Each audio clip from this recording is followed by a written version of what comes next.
Class 6 ভূগোলের 10 নম্বর অধ্যায়ে একটা পর্ব কেন বললাম না, এই 10 নম্বর অধ্যায়টা বড় অধ্যায়।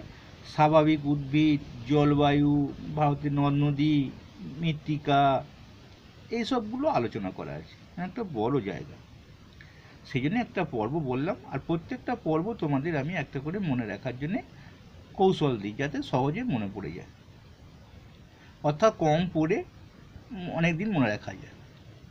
চলো আমরা আজকে দুটো পাতা আলোচনা করব, এই পাতাটা এবং এই পাতাটা। স্যার আলোচনা আবার কি করবেন? আমরা তো রিডিং পড়তে পারি, বুঝতে পারি না। আপনি কিছু ভালো দিন, মনে রাখার মতো কিছু দিন, যাতে কোনো দিন নাও হলো। হ্যাঁ, আমি তো সেই জন্যই এসে গেছি। এখানে 8টা পয়েন্ট আছে, তোমাদের যদি একটু প্রথম অক্ষরগুলো মনে পড়িয়ে দিই তোমরা নিশ্চয়ই লিখতে পারবে, কারণ আমার চ্যানেলে যারা পড়াশোনা করো নিশ্চয়ই টপিকগুলো ভালোই তৈরি করতে পারো এবং তোমরা মনে রাখতে পারো। সেই জন্য আমি আজকেও তোমাদের একটা টপিক দেবো। আর এই যে 21শে মার্চ আমাদের বিশ্ব পরিবেশ দিবস হয়, এটা আজকে পড়লাম, কালকে মনে থাকবে, পরশুদিন ভুলে যাবে। স্যার মনে পড়ে না, এতদিন কবে বিশ্ব পরিবেশ দিবস, নেতাজি সুভাষচন্দ্র দিবস, প্রজাতন্ত্র দিবস, গান্ধী দিবস, আর মনে থাকে না তো, তাই এটাও মনে থাকে না। আমি মনে করিয়ে দেবো, একদম মনে করিয়ে দেবো, কোনো দিন ভুলবে না। চলো আমরা শুরু করি আজকে আমাদের প্রথম জায়গাটা, যেহেতু টপিক আমি একটু আস্তে আস্তে বলে দেবো। 8টা পয়েন্ট আমরা কিভাবে মনে রাখবো, আমি পয়েন্টগুলো যখন লিখবো তখন আমি বলে দেবো। এখানটায় আমি চলো লিখে ফেলি। আমরা এই জায়গাটা লিখব, কি লিখব? প্রথমে আমরা অ আ শিখেছি। হ্যাঁ, ছোটোবেলা শিখেছি না, খুব মারতো অ আ, আজকেও আমাদের লিখতে হবে। অবা হয়ে গেল, হর্ষের দিকে লিখবো না। আর কি লিখব? ব, 3বার ব লিখব। কেন বটা বেশি লিখব? কারণ দেখো একটা লাইন, শব্দের লাইনে দেখো, যে কোনো একটা শব্দের লাইনে বয়ের মতো অনেকগুলো বেশি থাকে। দেখো এখানে রটা বয়ের মতো, দেখো ব, ধটা বয়ের মতো, দেখো রটা, তাহলে 4টে পেলাম একটা লাইনের মধ্যে। কিন্তু ক দেখো হয়তো একটাই পাবো, ক তো দুটো আছে, কিন্তু বয়ের অক্ষরগুলোর মধ্যে বেশি থাকে এক একটা লাইনে। সেই জন্যে আমি এখানে তোমাদের এটাও মনে রাখার জন্য বললাম কোনটা 3বার লিখতে হবে, বটা। আর লিখবো কি? শিক্ষা পাবো। তা গাছ থেকে আমরা আবার কি শিক্ষা পাবো? ক্ষয় মশা একা শিক্ষা, ক্ষয় মশা একা পাবো। লেখাটা ভালো নয়, কিন্তু আমি তোমাদের মুখে বলে দিচ্ছি। তা এক একটা করে পয়েন্ট তৈরি করবো আমরা। তাহলে কটা পয়েন্ট হবে? 1 2 3 4 5 6 7 8টা পয়েন্ট আমরা মনে রাখতে পারবো। চলো দেখিনি। অ দিয়ে কি মনে পড়ে গেল? গাছ আমাদের অক্সিজেন দেয়। অ কয় দোষায় হসি, অক্সিজেন দেয়। এর সঙ্গে তোমরা বানিয়ে কি লিখতে পারবে? যে না, বানিয়ে লিখতে পারবে কার্বন ডাইঅক্সাইড গ্যাসও শোষণ করে না, বিষাক্ত গ্যাসটা। প্রথম পয়েন্টটা কিন্তু হয়ে গেল। চলো আ দিয়ে কি লিখব? আশ্রয়, অর্থাৎ আবাসস্থল। কার আবাসস্থল?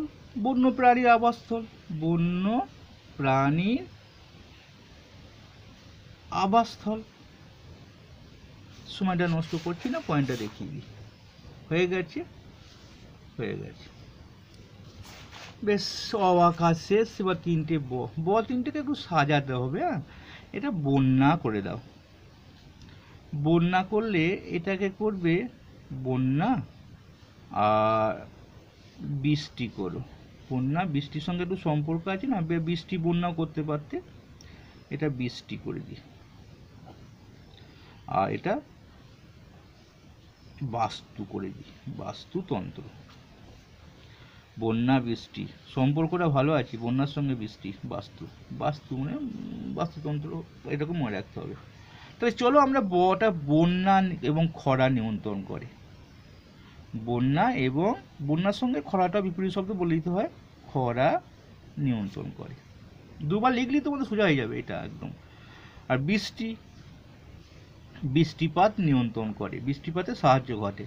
দেখিনি পয়েন্টটা কোথায় ছিল? বন্যা এবং খরা নিয়ন্ত্রণ করে, হয়ে গেল। বৃষ্টিপাতে সাহায্য করে, বৃষ্টিপাতে সাহায্য করে, এই পয়েন্ট ঘটাতে সাহায্য করে, হয়ে গেল। বাস্তু লিখেছি, তাহলে বাস্তুতন্ত্রের ভারসাম্য রক্ষা করে। আমরা তো বাস্তুতন্ত্র পড়ি, বাস্তুতন্ত্রের ভারসাম্য রক্ষা করে, হয়ে গেল। এইবার সিটা কি হবে? শিল্প। তারপর লয়ে পড়ে কি শিল্প হয় বন থেকে? আবার কি শিল্প? হ্যাঁ, বন থেকে তো আমরা অনেক শিল্প পাই। কাঠ শিল্প।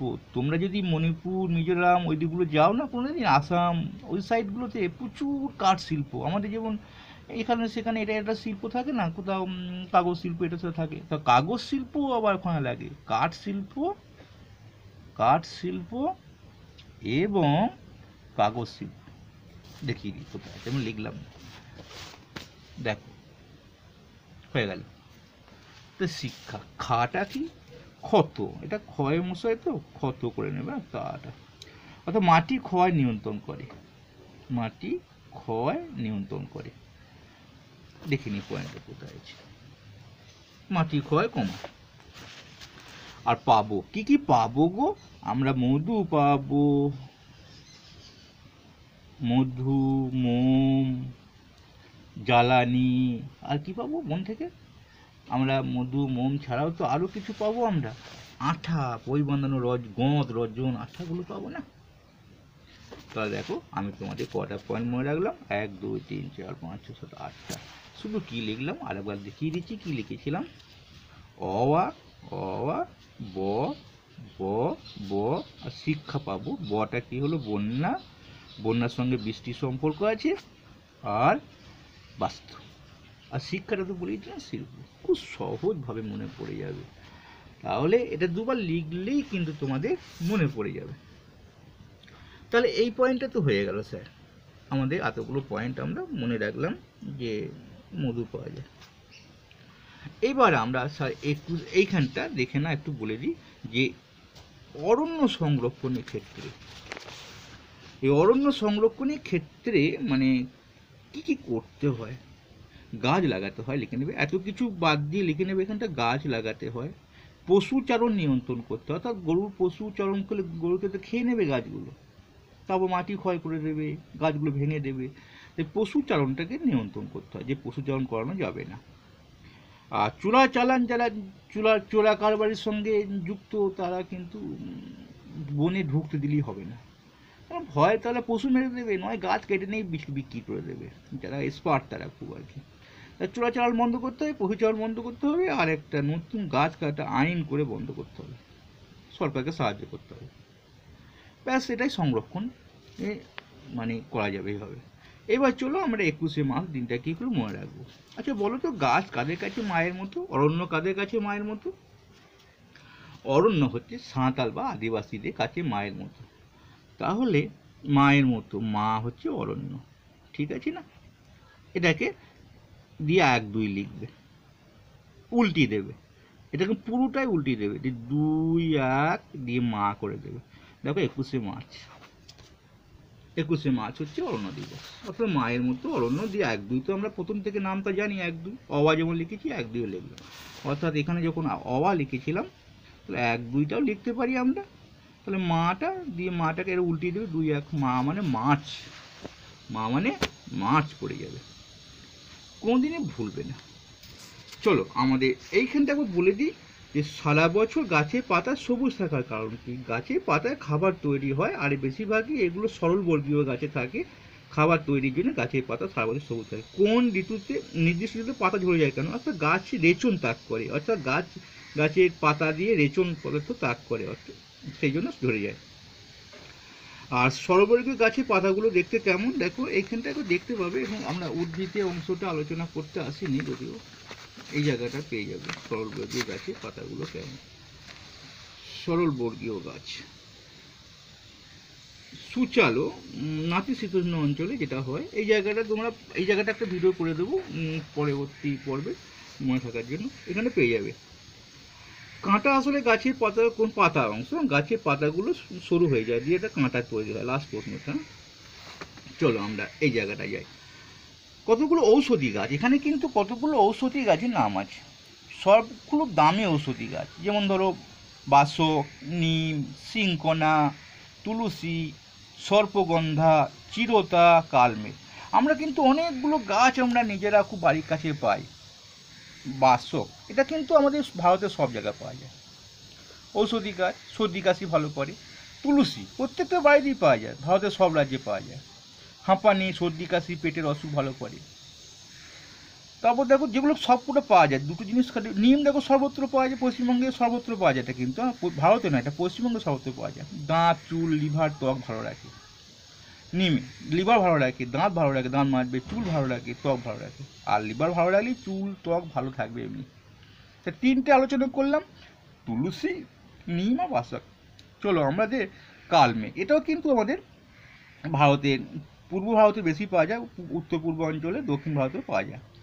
এটা অ্যান্টিবায়োটিকে কাজ করে, বেশ অ্যান্টিবায়োটিক কালমেঘ, অর্থাৎ তিতো খেলে অনেক রোগ হয় না, প্রতিরোধে কাজ করে আর কি। যে কোনো রোগটা যে ভালো হয়ে যাবে কালমেঘ খেলে তা নয়, সেটা হবে না, অর্থাৎ অ্যান্টিবায়োটিকে কাজ করে। এবার চলো যে চিরতাটা, এবার দেখো চিরতা, সর্পগন্ধা আর সিংকোনা, তিনটে গাছ কিন্তু খুব ইম্পর্টেন্ট। তিনটে গাছেরই ওষুধ কিনতে হয়। সিংকোনা গাছে আমরা জানি ম্যালেরিয়ার ওষুধ, মানে সিংকোনা গাছের ছাল থেকে কুইনাইন তৈরি হয়, মোটা ট্যাবলেট, খুব তিতো ট্যাবলেট, ম্যালেরিয়ার ওষুধ। ম্যালেরিয়া জ্বর হলে খেতেই হবে, ঠিক আছে। সিংকোনা ট্যাবলেট, সিংকোনা গাছের ছাল থেকে তৈরি হয় কুইনাইন। বেশ চলো, কুইনাইন ওষুধটার নাম, দোকানে গিয়েই বলতে হবে কুইনাইন দাও, আসলে সিংকোনা গাছের ছাল থেকে তৈরি হয়। যদি আমাদের সিংকোনা গাছের ছাল পেতাম তাহলে আমরা খুব তাড়াতাড়ি খেয়ে নিতাম, কিনতে হতো না। কিন্তু কোথায় পাওয়া যায় দেখো, দার্জিলিং জেলায় একমাত্র মংপুতে। আমাদের দার্জিলিং আছে পশ্চিমবঙ্গের উপরে, আমরা যদি একটু মানচিত্রটা দেখে নিই তাহলে আমাদের আরও সুবিধা হয়ে যাবে। একটা পশ্চিমবঙ্গের মানচিত্র দেখি পাই নাকি, আমরা ভারতের মানচিত্রটাই পেলাম, দেখিয়ে দিই। দেখো এই জায়গাটা পশ্চিমবঙ্গ, এই যে এইখানটা একটু নিয়ে আর উপরটা নিয়ে দার্জিলিংয়ে পাওয়া যায়, মংপুতে। তাহলে যেখানে সেখানে পাওয়া যায় না, আর সেখানটাও ঘেরাঘুরি থাকবে, অনেক লোকজন থাকবে, দেবেও না, আমাদের ওষুধ তৈরি হয়। সর্পগন্ধা, সর্পগন্ধা কোথায় পাওয়া যায়? পশ্চিম ঘাট পর্বতে, যেটা হাই প্রেশার, যাদের রক্ত উচ্চচাপ তৈরি করার জন্য, হাই প্রেশার, অর্থাৎ যাদের হাই প্রেশার আছে তারা রেসারপ্রিন, মানে সর্পগন্ধা গাছের শিকার অর্থাৎ মূল থেকে কিন্তু ওষুধটা তৈরি হয়। সে কোথায় পাওয়া যাবে গাছটা? চলো, একমাত্র পশ্চিমঘাট পর্বতে আর্দ্র অরণ্যে পাওয়া যায়। পশ্চিমঘাট পর্বতটা কোথায় একটু দেখে নিই ভারতের মানচিত্রে গিয়ে, যে আমাদের কাছ থেকে আনার সুবিধা হবে কিনা। দেখো আমরা বাস করছি পশ্চিমবঙ্গে, এই জায়গায়, এইটা পশ্চিমঘাট পর্বতমালা, এইখানে আর্দ্র জায়গার শুষ্ক জায়গাটা আছে, সেই জায়গাটা থেকে পাওয়া যায়। তাহলে সেখানেও কিন্তু হাই প্রেশার, যেটা আমাদের উচ্চ রক্তচাপ, ওষুধ কিন্তু এই সিংকোনা গাছের শিকার অর্থাৎ মূল থেকে তৈরি হয়। তাহলে একটা ছাল থেকে হলো না, রেসারপিন গাছ, রেসার ওষুধটার নাম হচ্ছে রেসারপিন। সর্পগন্ধা মিল আছে, রেসা, সা সা সা, সর্পগন্ধা রেসা, রেসারপিন, বুঝতে পেরেছো? এটা কিন্তু হাই প্রেশার। তাহলে এখানে যদি থাকতো তাহলে অনেকের সুবিধা হতো, ওই মূলটা খেয়ে নিলে কাজ হয়ে যেত।